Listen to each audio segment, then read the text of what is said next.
ਉਧਰ ਖੇਤੀ ਕਾਨੂੰਨਾਂ ਦੇ ਮੁੱਦੇ ਤੇ ਵਿਰੋਧੀ ਪਾਰਟੀਆਂ ਦੇ ਵਫਦ ਨੇ ਅੱਜ ਰਾਸ਼ਟਰਪਤੀ ਦੇ ਨਾਲ ਮੁਲਾਕਾਤ ਵੀ ਕੀਤੀ ਹੈ। ਸ਼੍ਰੋਮਣੀ ਅਕਾਲੀ ਦਲ ਦੀ ਅਗਵਾਈ 'ਚ ਵਿਰੋਧੀ ਪਾਰਟੀਆਂ ਨੇ ਖੇਤੀ ਕਾਨੂੰਨਾਂ ਤੇ ਅਤੇ ਪੈਗਾਸਸ ਦੇ ਮੁੱਦੇ ਤੇ ਚਰਚਾ ਦੀ ਮੰਗ ਚੁੱਕੀ ਹੈ। ਜੀ ਹਾਂ, ਐਨਸੀਪੀ, ਨੈਸ਼ਨਲ ਕਾਨਫਰੰਸ, ਬਸਪਾ ਅਤੇ ਸ਼੍ਰੋਮਣੀ ਅਕਾਲੀ ਦਲ ਦੇ ਸਾਂਸਦ ਇਸ ਵਫਦ ਦਾ ਹਿੱਸਾ ਰਹੇ। ਖੇਤੀ ਕਾਨੂੰਨਾਂ ਦੇ ਮੁੱਦੇ ਤੇ ਰਾਜ ਸਭਾ ਤੇ ਲੋਕ ਸਭਾ ਦੀ ਜੁਆਇੰਟ ਸਿਲੈਕਟ ਕਮੇਟੀ ਬਣਾਏ ਜਾਣ ਦੀ ਮੰਗ ਵੀ ਹਰਸਿਮਰਤ ਕੌਰ ਬਾਦਲ ਵੱਲੋਂ ਚੁੱਕੀ ਗਈ ਹੈ। ਲੋਕ ਮੁੱਦਿਆਂ ਦੀ ਸੰਸਦ 'ਚ ਚਰਚਾ ਕਰਵਾਉਣ ਦੇ ਲਈ ਬਤੌਰ ਸੰਵਿਧਾਨ ਦੇ ਰਖਵਾਲੇ ਦਖਲ ਦੇਣ ਰਾਸ਼ਟਰਪਤੀ ਸਾਹਮਣੇ ਇਹ ਮੰਗ ਚੁੱਕੀ ਗਿਆ, ਜਿਸ ਵਫਦ ਦੇ ਵੱਲੋਂ ਸੰਸਦ ਦੇ ਬਾਹਰ ਕਿਸਾਨਾਂ ਦੀ ਅਤੇ ਸੰਸਦ ਦੇ ਅੰਦਰ ਲੋਕਾਂ ਦੀ ਨੁਮਾਇੰਦਗੀ ਦੀ ਆਵਾਜ਼ ਕੁਚਲੀ ਜਾ ਰਹੀ ਹੈ। ਇਹ ਇਲਜ਼ਾਮ ਲਗਾਏ ਜਾ ਰਹੇ ਨੇ ਸਰਕਾਰ ਦੇ ਉੱਪਰ। ਹਰਸਿਮਰਤ ਕੌਰ ਬਾਦਲ ਨੇ ਰਾਸ਼ਟਰਪਤੀ ਰਾਮਨਾਥ ਕੋਵਿੰਦ ਨੂੰ ਸ਼ਹੀਦ ਕਿਸਾਨਾਂ ਦੇ ਪਰਿਵਾਰਾਂ ਦੇ ਨਾਲ ਮੁਲਾਕਾਤ ਕਰਨ ਦੀ ਅਪੀਲ ਵੀ ਕੀਤੀ ਹੈ। ਸ਼ਹੀਦ ਕਿਸਾਨਾਂ ਦੇ ਪਰਿਵਾਰਾਂ ਨਾਲ ਮੁਲਾਕਾਤ ਕਰਕੇ ਰਾਸ਼ਟਰਪਤੀ ਉਹਨਾਂ ਦੇ ਦੁੱਖ, ਉਹਨਾਂ ਦੀਆਂ ਤਕਲੀਫਾਂ ਨੂੰ ਸੁਣਨ ਇਹ ਅਪੀਲ ਕੀਤੀ ਹੈ। ਹਰਸਿਮਰਤ ਕੌਰ ਬਾਦਲ ਨੇ ਕੇਂਦਰ ਤੇ ਦਬਾਅ ਬਣਾਉਣ 'ਚ ਕਾਂਗਰਸ ਦੇ ਸਾਂਸਦਾਂ ਵੱਲੋਂ ਸਾਥ ਨਾ ਦੇਣ ਦੀ ਸਖਤ ਸ਼ਬਦਾਂ 'ਚ ਨਿਖੇਧੀ ਵੀ ਕੀਤੀ। ਉਹਨਾਂ ਨੇ ਕਿਹਾ, ਅਫਸੋਸ ਹੈ ਕਿ ਕਾਂਗਰਸ ਦੇ ਸਾਂਸਦਾਂ ਨੇ ਸਾਥ ਨਹੀਂ ਦਿੱਤਾ।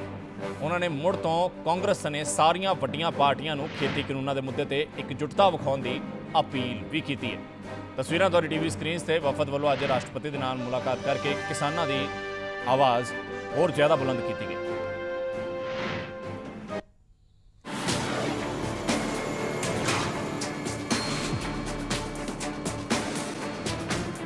ਜਦੋਂ ਸਰਕਾਰਾਂ ਤਾਨਾਸ਼ਾਹ ਹੋ ਜਾਣ, ਜਦੋਂ ਸਰਕਾਰਾਂ ਗੂੰਗੀਆਂ ਬੋਲੀਆਂ ਹੋ ਜਾਣ, ਜਦੋਂ ਸਰਕਾਰਾਂ ਮਨਮਰਜ਼ੀ ਤੇ ਉਤਰ ਆਉਣ, ਉਦੋਂ ਵਿਰੋਧੀ ਧਿਰ ਹੀ ਲੋਕਤੰਤਰ ਦੀਆਂ ਕਦਰਾਂ ਕੀਮਤਾਂ ਨੂੰ ਜ਼ਿੰਦਾ ਰੱਖਦਾ ਹੈ। ਤੇ ਇਹ ਤਸਵੀਰਾਂ ਉਸੇ ਦੀਆਂ ਗਵਾਹ ਹਨ। 19 ਜੁਲਾਈ ਤੋਂ ਸ਼ੁਰੂ ਹੋਏ ਮੌਨਸੂਨ ਇਜਲਾਸ 'ਚ ਜਦੋਂ ਵਿਰੋਧੀਆਂ ਦੀ ਲਗਾਤਾਰ ਮੰਗ ਦੇ ਬਾਵਜੂਦ ਕੇਂਦਰ ਸਰਕਾਰ ਕਿਸਾਨਾਂ ਦੇ ਮੁੱਦੇ ਤੇ ਬਹਿਸ ਕਰਨ ਦੇ ਲਈ ਤਿਆਰ ਨਹੀਂ ਹੋਈ, ਤਾਂ ਸ਼੍ਰੋਮਣੀ ਅਕਾਲੀ ਦਲ ਦੀ ਸਾਂਸਦ ਹਰਸਿਮਰਤ ਕੌਰ ਬਾਦਲ ਦੀ ਅਗਵਾਈ 'ਚ ਵੱਖੋ-ਵੱਖ ਵਿਰੋਧੀ ਪਾਰਟੀਆਂ ਦੇ 5 ਸਾਂਸਦਾਂ ਦੇ ਵਫਦ ਨੇ ਰਾਸ਼ਟਰਪਤੀ ਰਾਮਨਾਥ ਕੋਵਿੰਦ ਦੇ ਨਾਲ ਮੁਲਾਕਾਤ ਕੀਤੀ। ਇਸ ਮੀਟਿੰਗ 'ਚ ਹਰਸਿਮਰਤ ਕੌਰ ਬਾਦਲ ਨੇ ਕੇਂਦਰ ਸਰਕਾਰ ਵੱਲੋਂ ਕਿਸਾਨੀ ਮੁੱਦੇ ਤੋਂ ਮੂੰਹ ਮੋੜਨ ਦੇ ਇਲਜ਼ਾਮ ਲਾਉਂਦਿਆਂ ਰਾਸ਼ਟਰਪਤੀ ਤੋਂ ਸਰਕਾਰ ਨੂੰ ਨਿਰਦੇਸ਼ ਦੇਣ ਦੀ ਮੰਗ ਕੀਤੀ ਹੈ।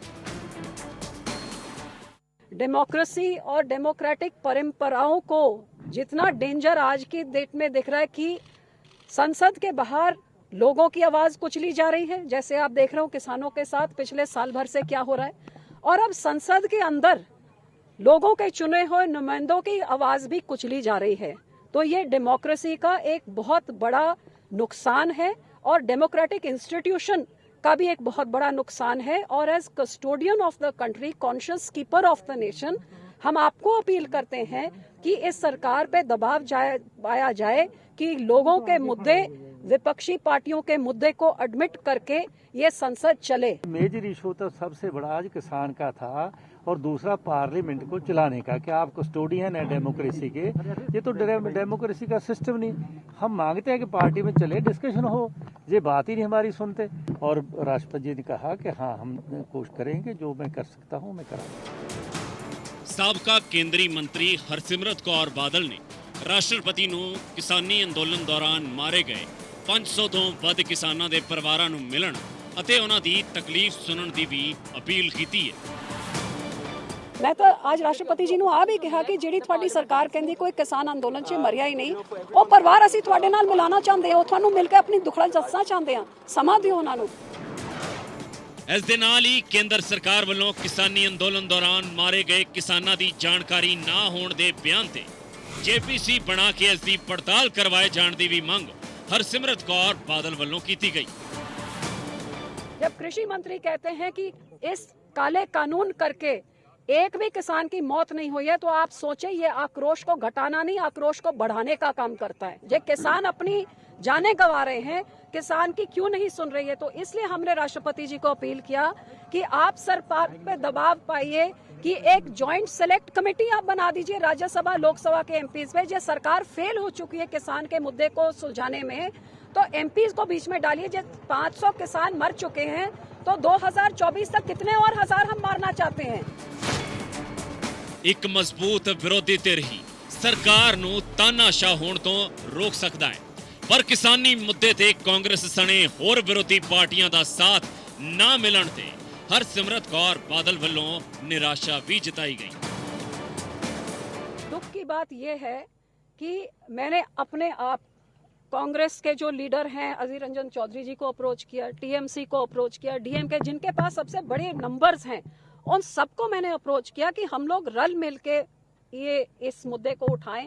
जे राष्ट्रपति जी से समय लेने का हमने पहल किया, आप हमारे साथ चलिए, हम पीछे लगेंगे, आप आगे लगिए, लेकिन आपके सामने है आज कोई नहीं पहुंचा। इसी तरह स्पीकर साहब से जब हमने ज्वाइंट कमेटी मांगी है कि जो एग्रीकल्चर मिनिस्टर ने कहा है किसानी आंदोलन से कोई किसान मर ही नहीं रहा है, क्यों नहीं सारा विपक्ष इकट्ठे होके ये मांग करे कि एक कमेटी बनाई जाए दोनों हाउसेज के एमपीज के, जो ये बताएं, और वो जो 500 मर गए उनके घर में जाके देखें वो किस कारण करके मरे हैं। लेकिन इस पे भी हमारा साथ उन्होंने नहीं दिया। मैं उम्मीद करती हूँ कि आज जरूरत है जितने भी मुद्दे हैं, जब तक विपक्ष इकट्ठे नहीं होगा तब तक सत्ताधारी पक्ष इसका फायदा उठाते रहेगा। ਜਦੋਂ ਤੋਂ ਸੰਸਦ ਦਾ ਮੌਨਸੂਨ ਇਜਲਾਸ ਸ਼ੁਰੂ ਹੋਇਆ, ਸ਼੍ਰੋਮਣੀ ਅਕਾਲੀ ਦਲ ਅਤੇ ਬਸਪਾ ਲਗਾਤਾਰ ਸੰਸਦ ਦੇ ਅੰਦਰ ਅਤੇ ਬਾਹਰ ਕਿਸਾਨੀ ਮੁੱਦੇ ਨੂੰ ਆਵਾਜ਼ ਦੇ ਰਹੇ ਨੇ, ਕਿਸਾਨੀ ਮੁੱਦੇ ਨੂੰ ਚੁੱਕ ਰਹੇ ਨੇ, ਪਰ ਬਾਵਜੂਦ ਉਸ ਦੇ ਸਰਕਾਰ ਲਗਾਤਾਰ ਕਿਸਾਨੀ ਮੁੱਦਿਆਂ ਨੂੰ ਅਣਗੌਲਿਆਂ ਕਰਦੀ ਹੀ ਨਜ਼ਰ ਆ ਰਹੀ ਹੈ। BTC ਨਿਊਜ਼ ਲਈ ਦਿੱਲੀ ਤੋਂ ਹਰਪ੍ਰੀਤ ਬੰਦੇਸ਼ਾ ਦੀ ਰਿਪੋਰਟ।